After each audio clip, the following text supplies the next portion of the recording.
Imagine a world in which you are outnumbered by organisms in your own body. Trillions of creatures in every part of your... Wait, hold on. You don't have to imagine that at all. Every human body contains 8 trillion more bacterial cells than it does human cells, and many of these bacteria are beneficial. However, when your body encounters pathogenic or harmful bacteria, your immune system springs into action to defend it. But bacterial infections can overwhelm the immune system, leading to sepsis, pneumonia, and often death.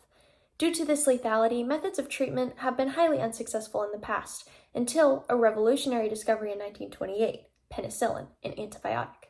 An antibiotic is the use of an organic compound to inhibit or kill a bacterial target, but is also commonly used to refer to the compound itself.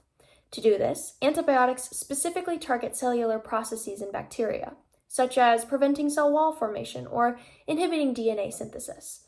However, bacteria are able to replicate quickly, doubling their population every 20 minutes, and thus evolve at high rates. But we'll get back to this in a second. During the time from the 1940s to the 1960s, there was a golden era of antibiotics, in which 2/3 of all known antibiotic classes were discovered. This helped to increase global life expectancy and vastly decrease the risk of suffering from debilitating levels of infection. As such, antibiotics were labeled as miracle drugs and distributed widely for use, often seen as a cure-all medicine. They were, and continue to be, prescribed incorrectly, whether in duration, type, or dosage, or even if they're needed for a disease. Now, we get back to the bacteria, as this misuse allowed for extremely high exposure of bacteria to significant but non-lethal doses of antibiotics over time, allowing resistance genes to evolve that counter the medicine's mechanisms. It is very important to distinguish the fact that antibiotic resistance has not been created by wrongful antibiotic use, but rather selected for unintentionally as antibiotics were continuously misused over time. Furthermore, this has led to an increasing prevalence of infections known as superbugs, antibiotic-resistant bacteria that are no longer treatable with our current drug arsenal.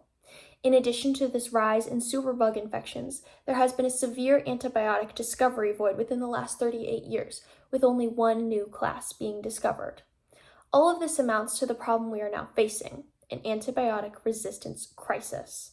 But as this crisis builds, hope also emerges from an unlikely source: soil. Just 1 teaspoon of soil can have over 50 billion microbes, including thousands of species of bacteria. These bacteria are constantly competing with each other and producing new antibiotic defense mechanisms, which makes them amazing candidates for finding new antibiotics, especially to treat superbug infections. Bacteria are everywhere, and their vast populations provide new hope in combating this resistance crisis.